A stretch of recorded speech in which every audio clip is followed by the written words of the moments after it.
বন্ধুরা সবাইকে স্বাগতম জানাই মুশফিক অর্গানিক গার্ডেনে। নতুন বন্ধুদের কাছে আবেদন রইল আমার চ্যানেলটিকে সাবস্ক্রাইব করে নেওয়ার জন্য এবং নোটিফিকেশনের জন্য বেল আইকনটি অবশ্যই প্রেস করে নেবেন, যাতে করে আমার নতুন নতুন ভিডিও আপনাদের কাছে পৌঁছে যায়। সেই সমস্ত ভিডিও দেখে আপনারা উপকৃত হতে পারবেন আশা করি। তো দেখতে পাচ্ছেন আমার পেয়ারা গাছের পেয়ারাগুলো। এই পেয়ারাগুলোর গায়ের মধ্যে দেখতে পাচ্ছেন গুটি গুটি আকার ধারণ করেছে। দেখতে পাচ্ছেন বন্ধুরা, বেশ কিছু পেয়ারা আমার এই গাছটিতে গায়ের মধ্যে গুটি গুটি আকার হয়ে গেছে। তো এই গুটি গুটি আকারগুলো কিছুদিন পর ফেটে যায়, তারপর আস্তে আস্তে বাদামি রং হয়, তারপর বাদামি থেকে এগুলো কালো হয়ে যাবে।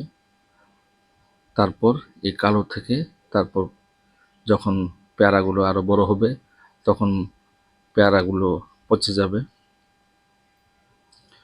তো এই রোগটি কি বন্ধুরা? এটি একটি মারাত্মক ছত্রাকজনিত রোগ, যাকে ক্যানকার রোগ বলা হয়। এই ক্যানকার রোগ সাধারণত কুয়াশাচ্ছন্ন বা আবহাওয়া যখন খারাপ থাকে তখন এই রোগটি সাধারণত আক্রমণ হয়। তো বন্ধুরা, আমার এই গাছের মধ্যে দেখতে পাচ্ছেন কিছুদিন পূর্বে প্রচুর বৃষ্টিপাত হয়েছিল, আবহাওয়া অনেক খারাপ ছিল, আমিও কেয়ার নিতে পারিনি বা পরিচর্যা করতে পারিনি। আমি তো সবসময় নিম তেল ব্যবহার করি, কিন্তু নিম তেলও ব্যবহার করতে পারিনি ব্যস্ততার জন্যে। তো আমার এই পেয়ারাগুলোতে এই ক্যানকার রোগের আক্রমণ হয়েছে। তো এই ক্যানকার রোগের আক্রমণ হলে আমাদেরকে প্রথমত এই ফলগুলো ছিঁড়ে নিতে হবে, যে সমস্ত আক্রান্ত ফল আছে, কারণ এগুলো আর গাছে রেখে লাভ নেই। কারণ এগুলো যত বড় হবে তারপর আস্তে আস্তে কালো হয়ে গিয়ে পচে যাবে, এগুলোকে আর ভালো করা যাবে না। তো সেই জন্য আমি সমস্ত ফলগুলো ছিঁড়ে নেব, যে সমস্ত ফল আক্রান্ত হয়েছে। এই ফলগুলো না ছিঁড়লে আমাদের অন্যান্য যে সমস্ত ভালো ফল আছে বা পেয়ারা আছে, সেই সমস্ত ভালো পেয়ারার মধ্যে আক্রমণ হয়ে যাবে বা আক্রান্ত হয়ে যাবে। তো সেই জন্য আমাদেরকে অবশ্যই এই ফলগুলো ছিঁড়ে নিতে হবে। আর এই ক্যানকার রোগটি সাধারণত পেয়ারা গাছের পাতায় বা ডালের মধ্যেও আক্রমণ হয়ে যায়, কিন্তু আমার এই গাছের মধ্যে পাতা এবং ডালের মধ্যে আক্রমণ হয়নি, শুধুমাত্র ফলের মধ্যে বা পেয়ারার মধ্যে আক্রমণ হয়েছে। দেখতে পাচ্ছেন বন্ধুরা, আমি আস্তে আস্তে করে সবগুলো ছিঁড়ে ফেললাম।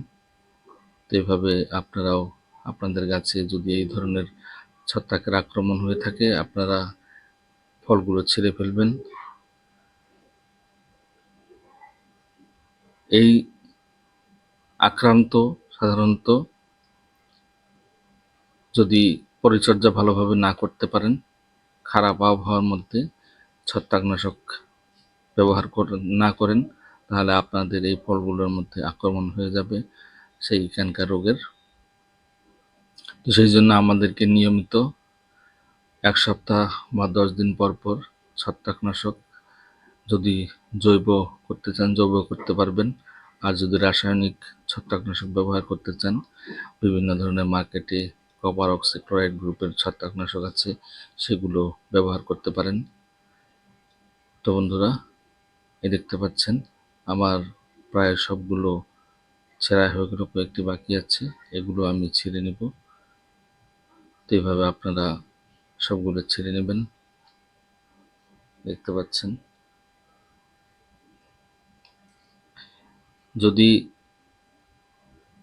আমরা ভালোভাবে কেয়ার করি গাছের মধ্যে, তাহলে এই সমস্ত আর ক্যানকার বা আরও যেগুলো অ্যানথ্রাকনোজের আক্রমণ হয়, এই সমস্ত আর গাছের মধ্যে আক্রমণ করতে পারবে না। সেই জন্য আমাদেরকে ফল আসার পর গাছের মধ্যে প্রচুর যত্ন বা কেয়ার নিতে হবে, সপ্তাহে সপ্তাহে চেক করতে হবে এবং ছত্রাকনাশক স্প্রে করে দিতে হবে। তো আমরা যারা বাগান করি, আপনারা তো জানেনই, এক একটা গাছের পিছনে অনেক কষ্ট করতে হয়, কারণ যত্ন না করলে ফল পাওয়া যায় না। তারপরে যদি এইভাবে অনেকগুলো ফল একসাথে নষ্ট হয়ে যায় তো মনের মধ্যে খুব কষ্ট লাগে। দেখতে পাচ্ছেন কতগুলো পেয়ারা আমার খারাপ হয়ে গেছে বা নষ্ট হয়ে গেছে। এগুলো আমি সব ছিঁড়ে ফেললাম। এগুলো আমি পুঁতে রাখবো, কারণ তারপর আমার আরেকটি ছোট পেয়ারা গাছে এখানেও 3টি আক্রমণ হয়েছে এই ক্যানকার রোগে। এই 3টিও আমি হাত দিয়ে ছিঁড়ে ফেলবো। দেখতে পাচ্ছেন হাত দিয়ে ছিঁড়ে ফেললাম। এগুলো সব আমি পুঁতে রাখবো, কারণ পুঁতে না রাখলে আরও সে সমস্ত বিভিন্ন জায়গায় ছড়বে। তো এভাবে আপনারাও আপনাদের গাছ থেকে এই রোগে আক্রমণ হলে সেই সমস্ত ফলগুলো ছিঁড়ে নেবেন। আর বাকি সবগুলো ঠিক আছে। তো বন্ধুরা, আমি যে কপার অক্সিক্লোরাইড গ্রুপের ছত্রাকনাশক নিতেছি, দেখতে পাচ্ছেন এটি হলো ব্লাইটক্স। এটি 2 গ্রাম প্রতি লিটার জলের জন্য নিয়ে নেব আমি।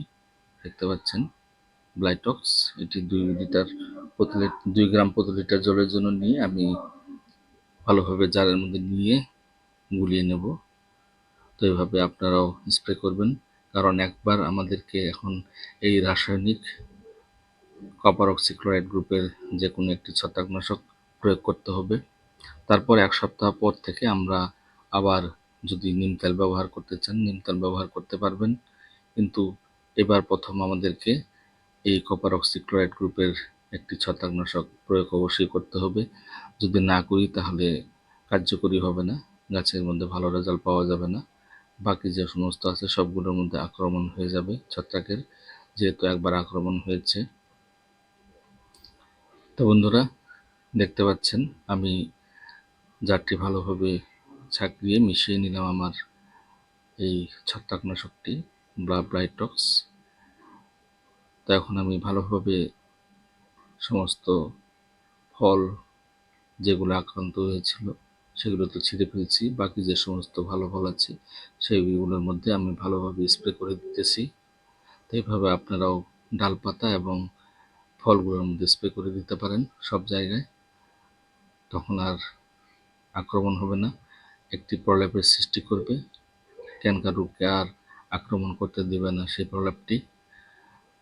কিন্তু এবার করতেই হবে প্রথমবার। তারপর আপনারা যদি জৈব উপায়ে ব্যবহার করতে চান তো নিম তেল ব্যবহার করতে পারেন বা অন্যান্য ছত্রাকনাশক ব্যবহার করতে পারেন জৈব। তো বন্ধুরা, আমার ভিডিওটি কেমন লাগলো কমেন্টসের মাধ্যমে আমাকে জানাবেন। যদি ভালো লাগে একটা লাইক দিবেন, বন্ধুদের সাথে শেয়ার করবেন। তো এইভাবে আমরা এই ছত্রাকনাশকটি স্প্রে করে এই ক্যানকার রোগ থেকে গাছকে বাঁচাতে পারবো এবং ফলগুলোকে বাঁচাতে পারবো। তো আমি আজকে ব্যবহার করলাম এই ছত্রাকনাশকটি রাসায়নিক। তারপর ঠিক 1 সপ্তাহ পর আমি আবার নিম তেল ব্যবহার করা শুরু করব, কারণ না করলে বাঁচানো যাবে না। সবাইকে ধন্যবাদ।